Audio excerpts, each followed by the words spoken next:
friends, it's Gwen. Today I'm going to introduce you to some of my children's books for back to school and fall time.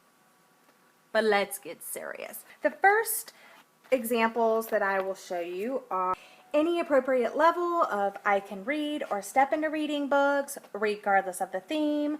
Here I have Splat the Cat Sings Flat, Pinkalicious Pink Around the Rink, A Green Green Garden, and Look for the Lorax. These books are great, especially in kindergarten classrooms or depending on the level, different age ranges, but these are great because these are books that as they're learning to read, they can pick up and read themselves. So any of these, great additions to the classroom or to your library at home.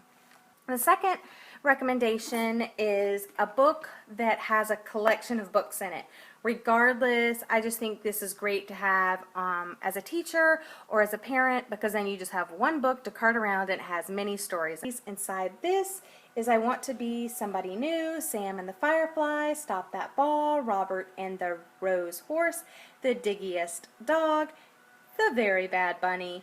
These are all great stories. They remind me a lot of the Dr. Seuss books. They have blends of words and pictures that engage a child that they want to read on their own. So, great pick right here. My third recommendation includes 3 separate books, and they all have to do with the fall theme in some way. The first one is Dr. Seuss, 10 Apples Up on Top. Of course, Dr. Seuss books are a classic in the elementary school classroom. This follows the fall theme with the apples, and it includes counting, and of course, everybody loves Dr. Seuss, so this is the first book. The second book in the fall theme is Owls Live in Trees, and this book, it's short and easy to read. It has realistic pictures and fun facts about owls. Owls often live in holes in the ground dug by other animals.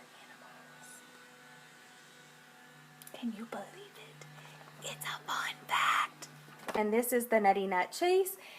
This is fall themed, of course, and in this book, 2 squirrels find a nut and they start arguing over who's going to get it.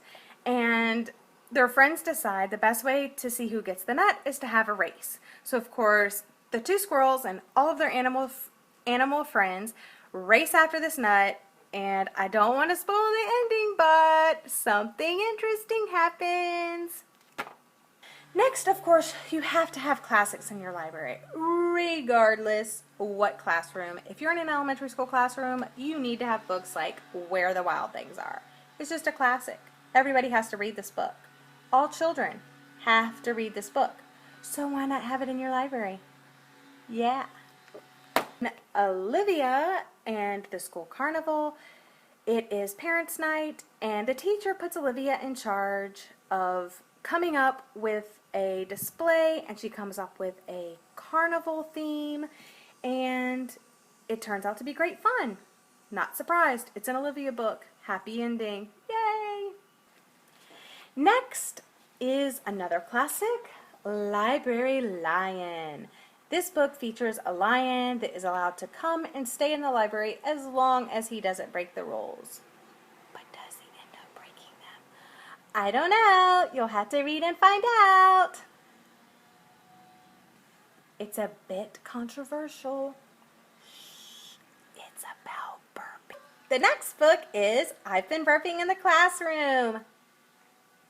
So, this book features many songs that are set to familiar tunes, and it includes songs like about icky school lunches and messy lockers, and of course, burping in the classroom. Of course, the illustrations, amazing.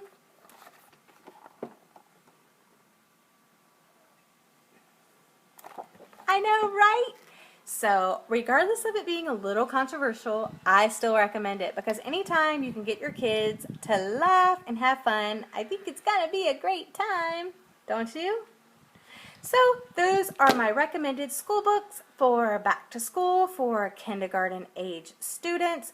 Some of them are more books that I would read to the students, and some of them are to help them learn to read themselves. What are your recommendations for back to school books for children ages 5 to 6?